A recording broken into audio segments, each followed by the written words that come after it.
বাবা, আপনি তো মানুষকে প্রশ্ন করেন, তাই না? করি তো। আমি আপনাকে দুটি প্রশ্ন করি, বলেন তো বাবা। কি প্রশ্ন সেটা আপনার? জান্নাত কয়টি, জাহান্নাম কয়টি ও কি কি? জান্নাত কয়টি, জাহান্নাম কয়টি ও কি কি? ও তাই। জান্নাত হচ্ছে 8টি। জান্নাতুল ফেরদাউস, জান্নাতুল খুলুদ, জান্নাতুল নাইম, জান্নাতুল মাওয়া, জান্নাতুল কারার, জান্নাতুল মাকাম, জান্নাতুল আদল, জান্নাতুল সালাম। এই তো মোট 8টি জান্নাত। জাহান্নাম 60টি।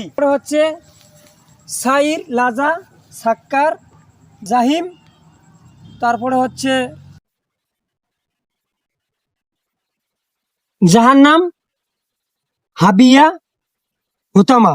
এই তো 60টি জাহান্নাম। বাবা ধন্যবাদ। থ্যাংক ইউ তোমাকে প্রশ্ন করার জন্য। আরো ভালো ভালো প্রশ্ন আছে, তুমি শেখার আগ্রহ থাকলে আমাকে জানাবা।